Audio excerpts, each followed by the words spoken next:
Ladies and gentlemen, good evening and welcome to tonight's special meeting of the Geneva City Council. The meeting is in order. I kindly ask it's Fernari, right? Jean Yep. Fernari? Yes, Jean Fernari is back, Deputy Clerk, Executive Assistant, to please take the roll call. Bowring, Bruno, Ruby. Here. Kilberg. Here. Kosarog. Here. Maladra. Here. Marks. Here. Mayor. Here. Patchkey. Here. Swanson. Here. Again, good evening. We have one item of business tonight, and that is a presentation and acceptance of the fiscal year 2023 Annual Comprehensive Financial Report, TIF2 report, TIF3 report, and the Illinois Municipal Retirement Fund Allocation report. We have our Finance Director, Rita Cruz, with us this evening, who is going to provide some opening remarks and then introduce us to our guest. Yes, a motion to put this on the floor would be in order, excuse me, because there is an acceptance. Marks with the motion, second, Kosarog. Ms. Cruz. Did I do it? Yeah, you did right. It was a little hesitant, wasn't it? Every time I look at it, I go, oh, then I think Kosarog. Kosarog. Sorry about that, Rita. That's okay. Good evening, Mayor and Council. Nick Baba from Sikich LLP is here tonight to present the fiscal year 2023 Comprehensive Financial Report, Audit Results, TIF2, TIF3, and IMRF Allocation Reports. Before the presentation, I wanted to point out a change in the financials. This year was the implementation of GASB 87 leases. This pronouncement added intangible assets or the right to use on the balance sheet and income statement. Mr. Baba will go into more in-depth detail during his presentation. And here he is. Good evening, Mr. Bava. Good evening. Welcome back. Thank you. Thank you for having me. Rita, thank you for the introduction. Again, my name is Nick Bava. I am the partner that oversaw the city's audit as of April 30th, 2023. Again, there are a handful of reports before you tonight for your review and approval. I'll highlight some items out of the annual comprehensive financial report, but would be happy to address any questions that council might have over any of the reports. So if you're following along, I'd like to start on page Roman numeral 8. I know that you're looking at PDFs. If you're looking at PDFs, that is the full audit report. It's page 16 of the PDF. If you have a few pages in front, it might be page 18 or 19. But the page specifically is the Government Finance Officers Association Certificate of Achievement for Excellence in Financial Reporting. I'd like to point this out. This is the 10th year the city's obtained this certificate, and I'd like to commend the city for voluntarily preparing an annual comprehensive financial report. This report essentially goes above and beyond what's required by generally accepted accounting principles and Illinois compiled statutes. It's ultimately prepared in the spirit of full disclosure, transparency, and accountability to the city's taxpayers, residents, and anyone that's interested in the city's financial position. So again, this is the 10th certificate that the city's received. We expect that once this is submitted, that they will receive their 11th. The next section I'd like to address is the independent auditor's report. It starts with Sikich letterhead. It begins on page 1 of the hard copy and page 18 on my end of the PDF. So again, it's... Just add 2 to any number Oh, of the 2. PDF, because we have Okay. 2 pages in the front. So then page 20. So this is the independent auditor's report. It's essentially the most important report in your audit document in that it articulates our opinion on the financial statements. So nicely, the opinion section is front and center on the first page, and I'll direct your attention to the second paragraph documenting, and I'll read it out, that the financial statements present fairly in all material respects the financial position of the governmental activities, business type activities, each major fund, and the aggregate remaining fund information of the City of Geneva as of April 30th, 2023. So in other words, this is what is referred to as an unmodified opinion. It is a clean opinion, and it's the highest level of assurance that we as auditors can provide the city as part of an annual audit. So we'd like to congratulate the city on obtaining this clean report card. The next section down, as Rita mentioned, is the change in accounting principle paragraph. So anytime GASB, the Governmental Accounting Standards Board, issues accounting standards, we have to evaluate them on a year-in, year-out basis. This one in particular is a very complex standard, and it's very much on theme with what GASB has been doing over the last handful of years, dating back to the pension standards, and putting a lot of those balance sheet obligations on the balance sheet. So lease accounting essentially was modified as part of this standard.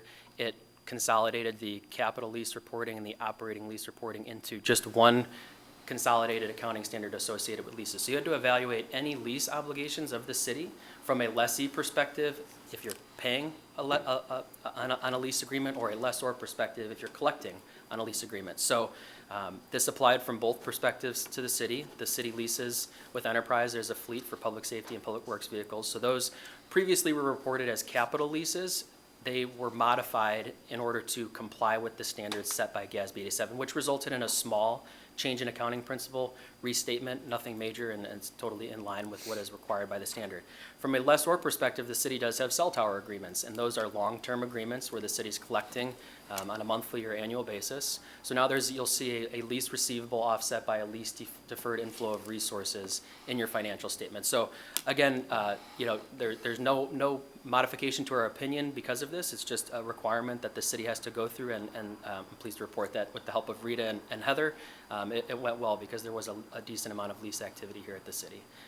Fast forwarding to next fiscal year, we'll be implementing a standard that's very similar. It relates to the lease of software, so the right to use software as a service. So will be very applicable to most governments here in Illinois, but just food for thought for next fiscal year. So that's the independent auditor's report. The next section is the management's discussion and analysis. This will begin on page 24 of the PDF. This is a 12-page section in the audit report, and it's a section I always recommend reviewing as part of your overall look through the audit document.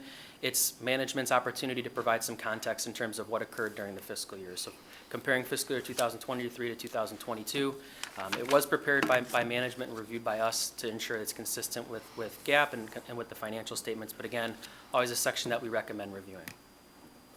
In the financial statements themselves, I'll highlight the major funds this year. This begins on page 42 of the PDF. So major funds are audited a little bit differently, and we call them opinion units, and these are your funds that have a high volume of activity, whether it be from an asset, liability, revenue, or expenditure perspective. So in the case for major funds this year, the city's general fund, American Rescue Plan Act fund, electric fund, and water and sewer fund were audited as major funds this year, and you'll see separate columns in their respective financial statements. So on page 42 specifically, this is your general fund balance sheet, assets, liabilities equating to fund balance. The general fund balance was within targets of the fund balance policy set by the city. The American Rescue Plan Act, if you look about halfway up the page, you'll note that there's an unearned revenue balance of $2.5 million.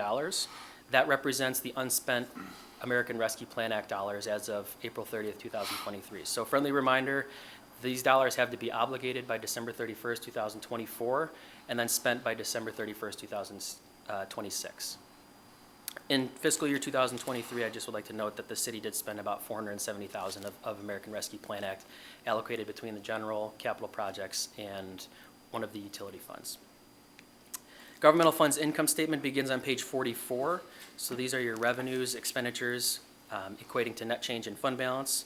Again, your general fund and American Rescue Plan Act fund are separately itemized here because they are major funds. Revenues exceeded expenditures for the general fund. Revenues were over budget in the general fund by about $3.5 million, and expenditures were alternatively under budget by about $1 million. After you factor in transfers out to various capital projects funds for future capital improvements, you'll note that there's a net change in fund balance of about $1.7 million for the general fund. So overall ending fund balance as of April 30th, 2023 is about $13.7 million. The American Rescue Plan Act fund does not have much of a fund balance at all. It essentially equates to an interest income because any unearned or unspent dollars associated with American Rescue Plan Act is essentially cash offset by a liability until those dollars are spent. We make our way into the utility fund schedule. This begins on page number 48. Your major utility funds were the electric fund and water and sewer fund. Again, positive years for both funds, primarily associated with cost control measures made by the city. When we look at the electric fund itself, net income before any contributions, capital contributions or transfers, equated to about $1.5 million. And for the water and sewer fund, there's about a $1.1 million net income prior to any capital contributions or transfers. So overall ending net position for the electric fund is $49.1 million, and for the water and sewer fund about $63.2 million. Again, both funds were in line with the fund balance targets set by fund balance minimum targets set by the city. So I just wanted to highlight the major funds this year and some things out of the independent auditor's report. Before I conclude, I would like to extend my thank you to Rita Heather and the various departments that we work with throughout this process. I'd say it begins in March and April, and here we are presenting to you tonight in October. And it is on time. The city's given a 6-month window to file their audit, so anything before October 31st is what you'd like to see. And again, thank you for having me. I'd be happy to answer any questions. Questions for Mr. Bava or for our Finance Director, Ms. Cruz? Seeing none, expecting none, we have a motion on the floor by Marks, a second by Kasserag, to accept these reports. All in favor, please indicate by saying aye. Aye. Anyone opposed, please say nay. With a vote of 8 in the affirmative, 0 in the negative, and 2 absent, item 1 has been approved. Thank you. Thank you very much. Thank you, Ms. Cruz. We're at public comment, folks. Anyone joining us in the audience? Any comments they'd like to share? New business from the dais? Pardon me? Oh, yes, of course. And you are?